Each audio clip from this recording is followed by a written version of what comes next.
Welcome to the Podcast Cafe, where we're serving up everything you need to know about podcasting, from tips, stories, and strategies for podcasters from podcasters. I'm your host, Haley Hayhurst, the founder of Espresso Podcast Production, a full-service podcast agency helping business owners, creatives, and thought leaders launch and grow their shows. Whether you're just starting out or want to take your podcast to the next level, this is the place for you.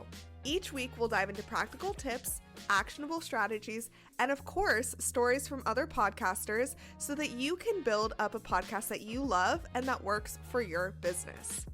So grab your coffee, get comfortable, and let's get started. Welcome to the Podcast Cafe. An important part of podcasting is being able to hold space for the person that you're interviewing, whether they're telling you a very detailed story about their life, an emotional story, or you just want to have a good conversation with them. That is what today's episode is all about.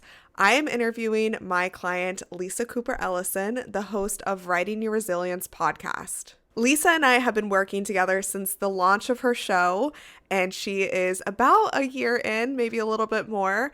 In this episode, Lisa talks all about how she interviews her guests and holds space for them while they're telling her the stories of their life and their memoirs and their books and their writing. She also uses her platform as an educational place for other writers to come and learn more about how to write their story in a true and authentic way. Creating a space for vulnerability, I think, is a place where a lot of us can work on, especially if we are hosting guests on our show. So I know you'll get a lot out of this episode. Whether you're a podcaster, writer, or just someone curious about the intersection of storytelling and healing, which a lot of us are able to get our emotions out through writing. So it's a really good way to process your emotions, as Lisa will tell us. But this episode is packed with so many great and actionable tips. I cannot wait to get into this. All right, enjoy the episode. Hey Lisa, thank you so much for being my guest in the Podcast Cafe. I am so excited to be talking with you about your podcast today. Well, thank you so much for having me. I mean, we've been working together for a while, so it's been exciting to see you on the back end, and now to see you on the front end as a host is just so joyous for me. Yeah, I love working with you, Lisa. You have an amazing podcast that we're going to be talking all about today. And what you really are doing with your podcast not only feeds into your business, but also you're having these important conversations with authors about their writing processes and these things that they went through. And so I'm excited to be chatting with you, especially about how you hold space for your guest during the interview. That's a skill that you went to school for. You were a therapist, correct? And so that's definitely embedded in what you do as a person, but you bring that to your podcast, which is so amazing. So before we get into all of that, since we are in the Podcast Cafe, I have a very important question for you. What is your go-to coffee order? Oh, my go-to coffee order would be a venti decaf Americano with cream. Yum. I always like to hear what people order. It's giving me some new ideas on my coffee order. There's this wonderful Argentinian coffee place in the town where I live in Charlottesville, and it recently opened up, and they make a fantastic latte. And what I love about this place is you get your coffee, and then you also get this little sparkling water with it, and then there's this little tiny cookie. The attention to detail is so nice. You just feel very held and very cared for. I love that. I'll have to try that one day. So let's get into more about your podcast. Before we get into what your podcast is, do you mind describing it in 3 words? Ooh, that's a great question. And I would say the title says it all, Writing Your Resilience. Yeah, definitely. Tell us more about your show, why you started it, and what you talk about in Writing Your Resilience. Yeah, so I'm a trauma-informed writing coach, and I've been working as a writer for most of my life, and also I have a background in counseling. I worked as a trauma therapist for a period of time. I have an EDS in clinical mental health counseling, and I always thought that my entire career would be working for a mental health agency and doing that work, and then I ended up getting Lyme disease in 2012. And I became so sick that I couldn't work for a period of time. And while I was sick, it was really this process of getting very clear about what mattered to me, what my soul's purpose is, and then how I would go ahead and manifest that. Because I had always wanted to be a writer. I had always wanted to teach writing. I just didn't think I was good enough. And also, it felt like such a risky endeavor because, anything in the arts is a little unstable. And then, because you also run a business, there's no guarantee, right? Whereas if you work for an agency or you work for someone else, of course, there's not always guarantees. But in general, the harder you work, the more successful you are. And you put in an X number of hours and you get a paycheck. And so there was something very comforting about that. And what I realized when I was sick is that, number one, all of the hard work I'd put into trying to build these guarantees in my life had not created a guarantee because here I was sick and had lost pretty much everything that mattered to me. And also that I was really stealing from the world. And, to speak to what Marie Forleo says, by not offering the world my deepest gifts. And so I decided to build my business, which is a writing business. And so I work largely with memoirists who have tough stories. And I help them tell those stories both as a modality for healing, right? So there's this transformative process that happens when you are writing, but also so that they can publish their work. So it's a both and proposition. And I've been doing this as a freelancer for, I think 8 years now. I've had my business for about 8 years. And as I was thinking about how do I grow this business and connect with more people in a way that feels authentic and a little slower, right? Because when we are on social media, everything is flying by so quickly, and we're scroll. And I have strong feelings about what that does to the brain based on, my prior work. So I wanted something that would allow me to sit down and be present with someone, really understand them through their story, and offer listeners an opportunity to also consume something in a slow way that help them make sense of their experience, help them build some new skills, and help them think through those deep questions that they might have about their story.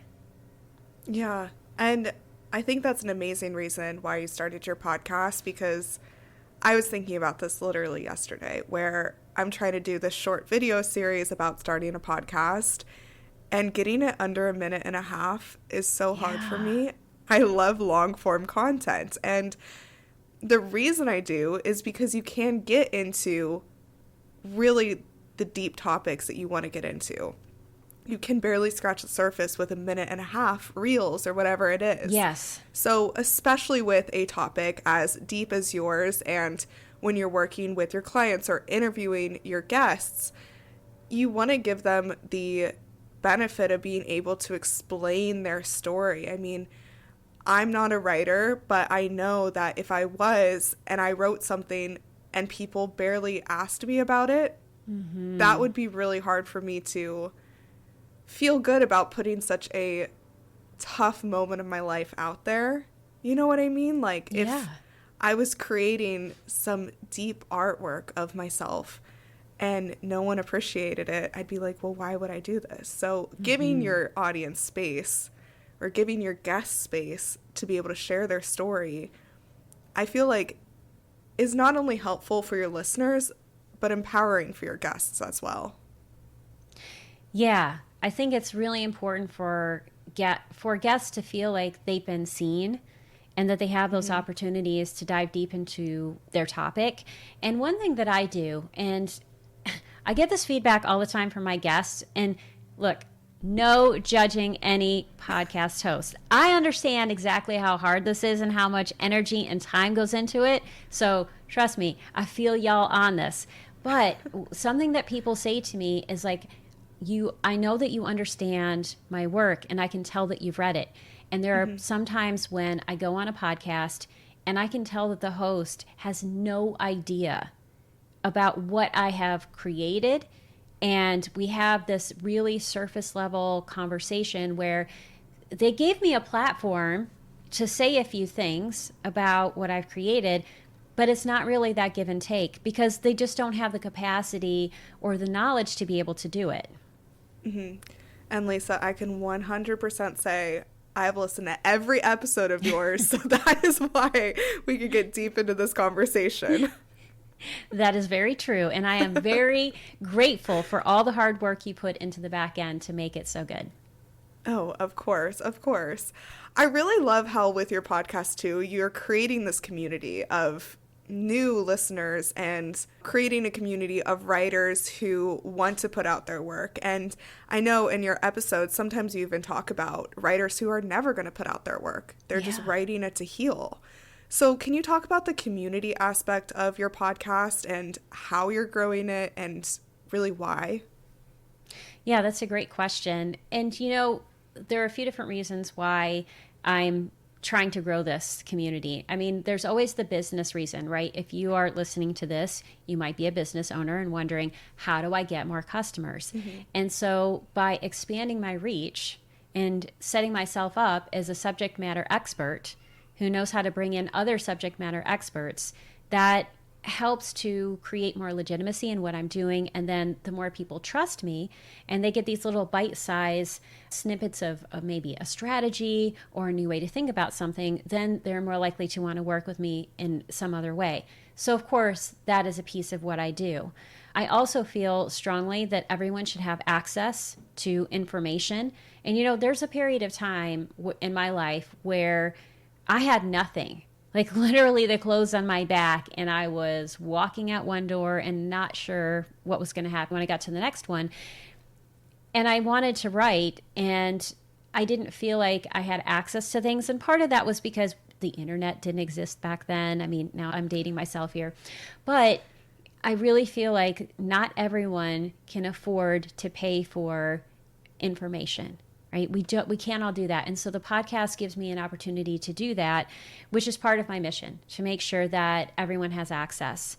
The other thing is that I'm a writer and we have to have an author platform. And so the more that I grow this community, the more interest there will be in my books. So when I go to sell my books, that's another piece of my business. And also, the more I grow my community, the more I begin to understand who my ideal customer is, what they want, what they need. And that fuels what I put into the podcast. So one thing I'm getting ready to do, which you and I haven't even talked about, is to do a focus group and really tap a number of my avid listeners who I know have been listening for a while and say, what do you want more of in the podcast? What has served you with the podcast? What are you excited about? Because the more I can serve them, the more I really feel like I know I'm doing my job. And I think that's really important because whenever you put out a podcast or a newsletter, which is something else I do, and I'll talk in a moment about the synergy between the podcast and my newsletter, is that there are a lot of times when you just put things out and you have no idea whether it worked, whether it touched anyone, how it's going. And so the more you connect with your community, the more you get that feedback. And you build that feedback loop to be able to understand what's working. And the more you have that, the more motivated you feel to continue to do this work. And it also helps you sharpen the work that you do. And so the questions that I get from listeners and the work that I do when I'm interviewing people also helps with building content for my newsletter. Because some people that I work with, story is their medium. They like to see the written word. And so I always, make sure I have a transcript so that people have multiple ways to access the podcast. But those two things work together because I have this nice content umbrella of writing your resilience. So I can talk about that in a variety of different ways. And so I think those are the ways that they work together. And that's one of the reasons why I'm building my audience the way I am. Yeah, and you're doing an amazing job at it because what I always think when I think about podcasting is if you have, let's just say, 10,000 listeners who you've never heard from, that's less powerful to me, honestly, than a smaller audience that does interact with you. Like you get comments on your YouTube videos. Part of it has to do with the amazing guests that you bring on as well, of course, but you're fostering these really important conversations that are getting people to talk. So I was talking to another podcaster about wanting to build that, you know, listen to what I just heard on this podcast type of show, where you're educating them and bringing them new ideas, and you're getting them talking, because that to me is such a key part of podcasting. That's really the part where you feel like you are having an impact. You're not just putting out episodes and, you know, kind of trying to see what they want. You're actually knowing that this is what they want. So that group that you're creating, the focus group, that's going to be really interesting to see what episodes resonate best with some audiences, who those audiences are. I think that's going to be really cool, and I can't wait to help you with that. Yeah, I'm really excited about it, because this is what I know in terms of that word of mouth component. You know, I mean, often word of mouth is the most powerful way for anything you do to grow, because people trust people they know, right? You might see something on social media and it goes by, and maybe you see it enough times and you go, oh, that's interesting. But if somebody you know tells you, you need to listen to this or check this out, you are more likely to do that. And what I find is that the more I ask my listeners, what do you want? What's interesting to you? When I can deliver on it, then they go tell the people they know, like, hey, because they feel like they've been a part of it. Yeah, totally. And it's kind of like that thought process of, if you can't explain your podcast in a few words, then how is someone else going to explain it? Because, you know, when you see a movie and someone says, oh, what's it about? And you're like, how do I explain it? I can't explain it. That's kind of what podcasters want to avoid. But I find that the longer, you know, I find it happens in two spots. Like, either you start too broad or you end up too broad. And being broad is fine. It just depends on the goals that you have for your podcast. So since you have this goal of wanting to get people talking and seeing what they like, you're definitely going down the right path of figuring out who they are and what they want to hear from you. Yeah, and I think one of the things I also do is anytime I have a guest, because my guests range from published authors, and that can include bestsellers, people who are emerging authors, you know, and debuts, as well as people in the field of mental health, and occasionally other people who just have incredible stories and maybe they're not writers. I'm always thinking about, how do we use the storytelling process to build our resilience? So anytime I have a guest on, it doesn't matter what they're talking about. I'm always thinking about, how do I bring this back to the core mission of this podcast? So for instance, probably one of the most popular episodes that I have is my interview with Dr. Ramani Durvasula, who is absolutely amazing. If you don't know who she is, you need to look her up right now. And she wrote the book, It's Not You, Identifying and Healing from Narcissistic People. And so that is a very niche topic, even though it's also a hot topic. But she's also a writer. So we talked about this topic of dealing with narcissistic people, and a lot of memoirists have dealt with narcissistic people, so it's immediately relevant. But I also made sure to talk to her about being a writer and what she learned through the writing process and through, you know, launching a bestseller, which her book was an instant New York Times bestseller, and how did she pull all of that together? So I think when someone's thinking about it, having that umbrella that is broad enough that you can talk about a lot of things, but specific enough that you can always be thinking about your core mission, allows you to steer your conversations so that they're always focusing on what's important to your audience. Absolutely. Absolutely. And that is a great episode. I'll definitely link it in the show notes for everyone to listen to. But you're so right, because what I always see is, if someone is, you know, as popular as her and a bunch of people want to interview her, a lot of those interviews might sound the same. Yeah. So finding your edge and finding what makes you different, which you definitely have done through what you just said, you know, always tying it back to your brand will make it stand out from all the other episodes that she may record. Yeah. Another key part of your show is, like I was saying, you hold space for people to be vulnerable. And I know this is embedded in who you are, but I'd love it if you could share some tips with any podcasters who may struggle with this. Emotions make a lot of people uncomfortable. And sometimes, not all podcasts will touch on emotional topics, but sometimes you will, and sometimes you won't even know what will make your guest emotional, right? but Yeah. you are talking about emotional topics. So you're the expert in this. Can you give us some tips on this? Yeah, it's a great question. And, I do have a background in clinical mental health counseling, and I worked with some hardcore professors who we talked about such nuanced and what can sound like trivial things. So, for instance, when I was working as a therapist, we would have to film ourselves when we were, early in our training. And we would have these training videos up on this big screen with our professor, and he would be looking for things like, are you shaking your leg? Are your legs crossed? What are you doing with your hands? And the reason I'm talking about this is that what you do can signal your level of comfort. So even if your guest can't see it or it doesn't show up on your podcast at all, if you're fidgeting a lot, that is a signal that you are uncomfortable with whatever's happening in the topic. And so, part of really being able to hold space for people is being able to hold space for yourself and understand when you are comfortable and when you're not comfortable. And it's not a good versus bad kind of situation. It's okay. Everyone has things that make them uncomfortable. The question becomes, how do you sit with it for yourself so that if it comes up in a podcast episode, you know how to sit with it with someone else.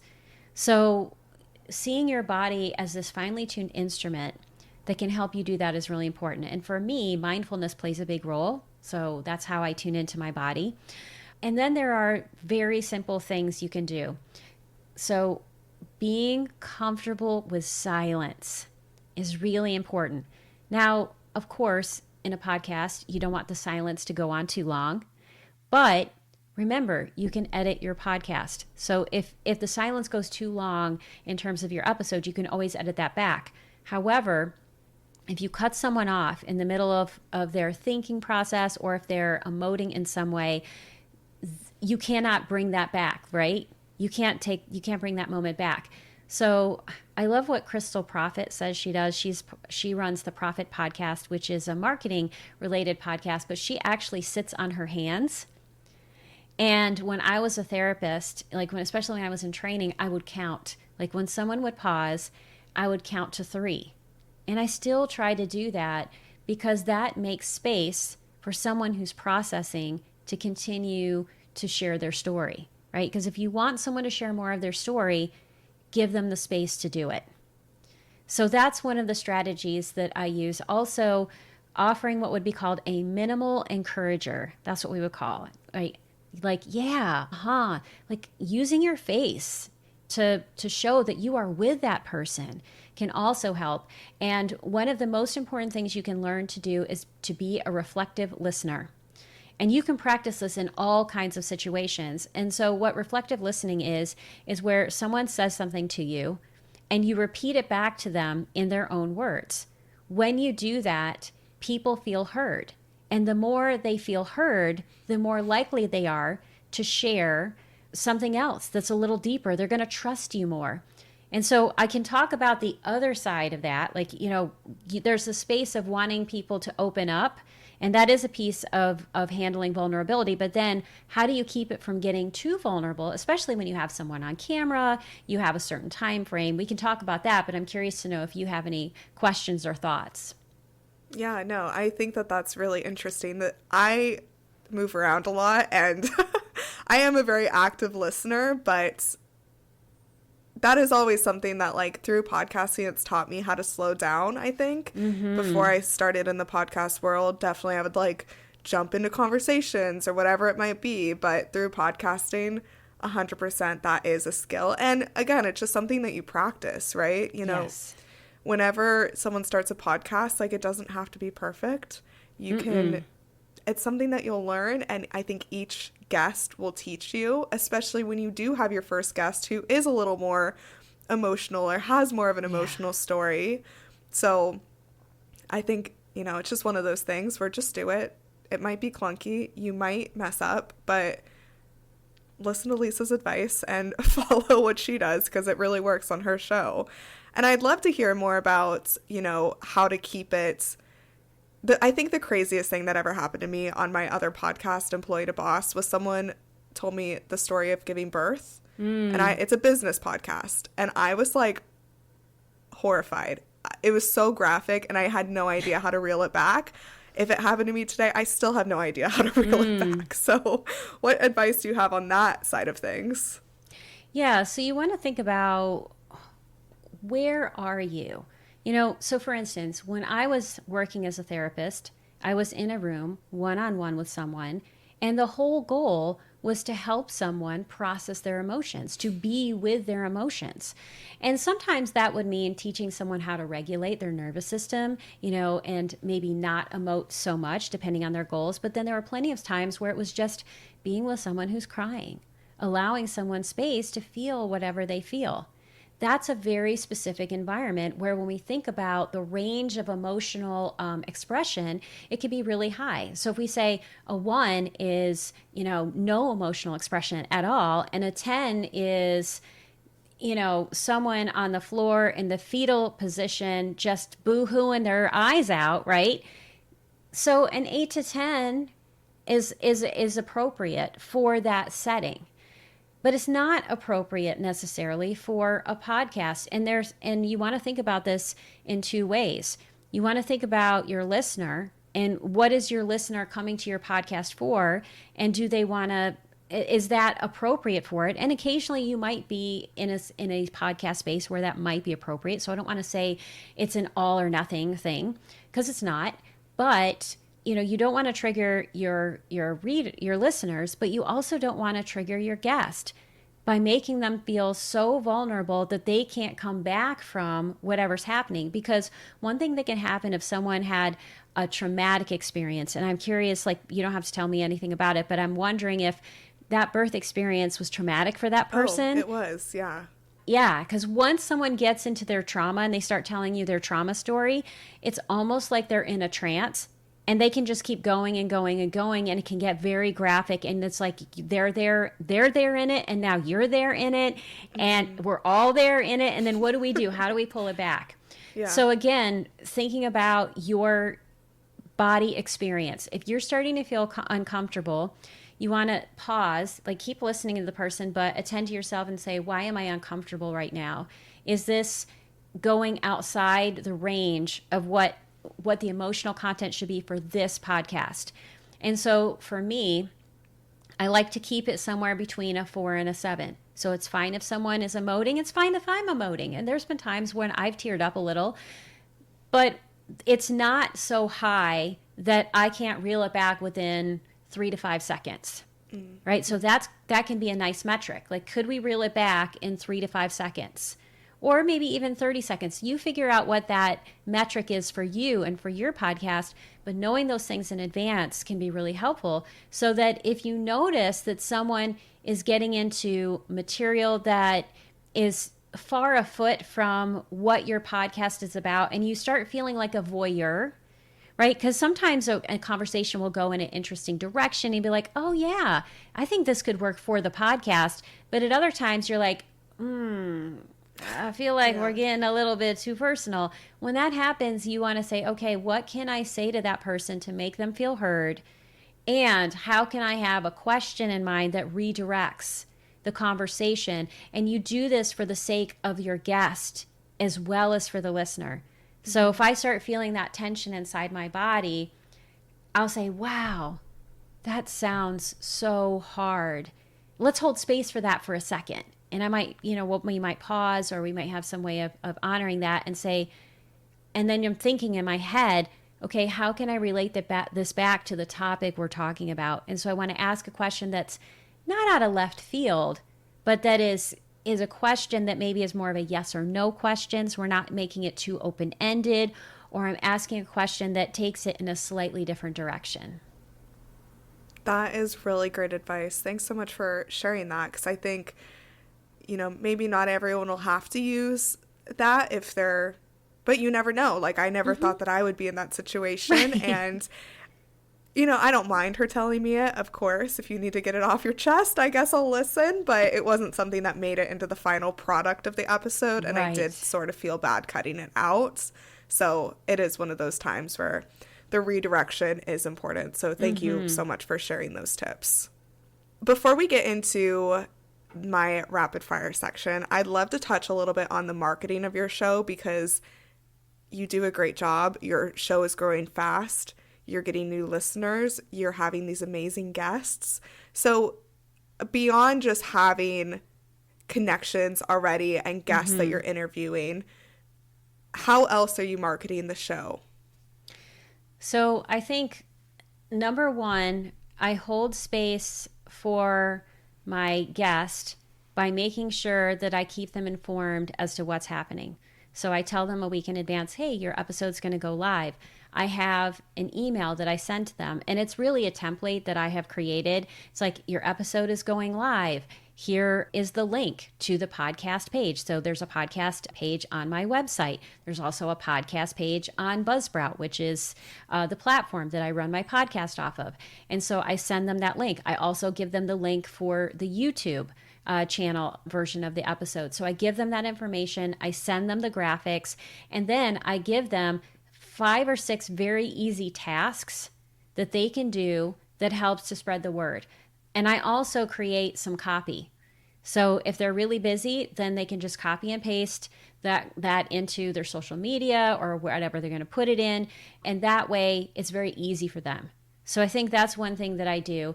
I also have a schedule of posts that I put on Instagram. Then I also do some on YouTube. I do feel like I'm still trying to figure out YouTube. Like occasionally I'll have something a short that works really well and I'll go, oh, that was good. But then other times it's not horrible, but it's still something I'm trying to figure out the SEO around. So I do those two things. I also have a Substack that I have a high level of engagement in. And so I make sure that the episode shows up twice. During the week that the episode airs, I have the graphic and I have a description so that people can watch it right then. And then at the end of the month, I have kind of a news roundup of different links and things, and it's always there again. So there are 2 touch points for my most engaged followers to be able to listen to the podcast.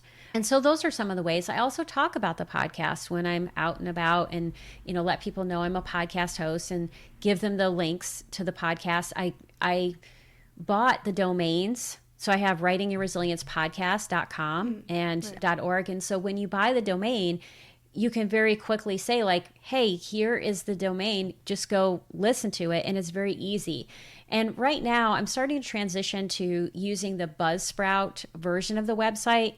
Like I have it on my website, but what I like about what Buzzsprout does on their webpage is that it lists all of the different ways and it has the follow button, which I have not figured out how to put on my website, but that's just one more way to encourage people to continue to listen is when they're following.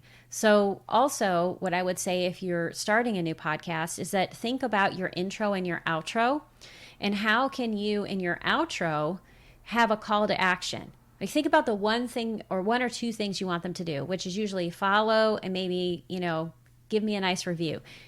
Make sure that that's in the outro for every single episode. So that way you have those CTAs and then thank people. When someone, makes a comment, I thank them. And then I also ask them like, what did you like?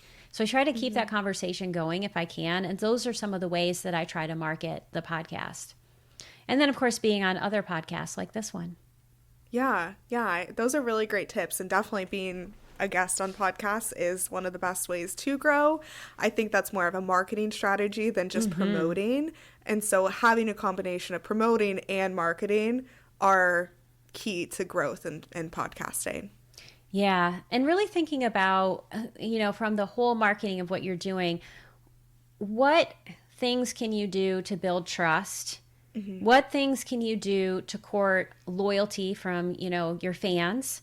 And then what things can you do that serve as those call to action items that help promote growth and get greater exposure? Absolutely. I love all those. Thanks so much for sharing those. Lisa, one more question before we get into the rapid fire section. We work together, right? Yes. So I helped you start your podcast and I take over the production side for you so you don't have to worry about the editing. I know a lot of podcasters do try to figure out, do I want to do this by myself? Do I want to hire someone? What was kind of your thought process when deciding to work with me? Time was a factor because and it was also, it was a time factor and a fear factor. I was afraid that I didn't know how to do these things. And it wasn't that I couldn't figure it out, but I wondered, would taking the time to figure it out either delay this indefinitely or take up so much of my time? And that's important because I'm a writer, so I have to protect my time. And so having you do that piece of it, which is not, that's not my joy piece, right? So thinking about what's my joy, what's not my joy, and anytime I can offload not my joy is helpful. So I thought about it in that way. And the other piece was just, it was the fear piece, and then also just making sure I had time, because I do have a very busy life. I have a lot of things that I'm trying to accomplish. And what I know about all things, whether it's the writing community or business community, is that help is essential. And knowing how to ask for help, how to utilize help, and how to make sure you're choosing the right help is really important. Definitely. Yeah, thanks for sharing that. I think that's important for people to hear, because there's no right or wrong way to do it. You could DIY it or you can have help. Really, it's just depending on, like what you just said. Do you have time? Are you holding yourself back? Do you want help, right? Yeah. Like that's something too. I mean, if you come to me and you're like, I really don't want help, but like I think I need it, we can have that conversation. Like maybe you don't need help. You know, it's just all up to the podcaster of what's going to work best. So I really appreciate you sharing that. Thank you. All right, I have 8 questions for you. We're going to try to rapid fire. I talk a lot, but we're going to try and get through this. So my first question for you is, what was the first podcast you ever listened to? We Can Do Hard Things. That's a good one. Besides your own podcast genre, what is your favorite genre to listen to? I like storytelling podcasts like The Moth and Risk. Yeah, those are really good. Do you have a dream podcast guest? I have a current dream podcast guest, and that is Dr. James Pennebaker, because he did all of this research on writing and it gets quoted all the time. So he's one of them. But I'm sure that there are others. Gosh, if I could have Cheryl Strayed on my show, that would be amazing. Or Elizabeth Gilbert. Okay, I love that. I think you can make that happen, Lisa. I think I possibly could. Let's do it. What's one podcast you'd recommend everyone to listen to? Freelance Writing Direct. I think Let's Talk Memoir and Freelance Writing Direct are 2 excellent podcasts if you are in the writing space, because the interviews are excellent and you always come away learning something new. Yeah, and I work on both of those shows, so I love that. What is your favorite podcast listening platform? It depends on what's happening in the podcast. I would say probably Apple Podcasts is the place where I listen most, but sometimes it's important for me to be able to see things, and so then YouTube becomes really important. Totally. Do you have any podcast listening pet peeves, like things that bother you as a podcast listener? Poor audio quality. So it's, it doesn't have to be pristine, but I think if the audio is really poor quality, that can affect my listening ability. And then also, if somebody was drinking coffee and like slurping really loud into the into the microphone as like a sound effect, I know someone that did that, and I was like, I don't want that. I hate mouth noises. I really do. So. Yeah, the snappies and the Right. Yes, those kill me, and I'm like, oh my gosh. Yeah. No, same with me. And I think as podcasters, I think we get to be a little bit pickier, so 100% totally understandable. Okay, last 2 questions. What is the best advice you've ever received about podcasting? The best advice I would say is just do it. Allow yourself to make mistakes. Most of us learn by doing. And if you don't just take the risk of doing, you're never going to get it. You're never going to do it, and then you're never going to learn. Okay, last one.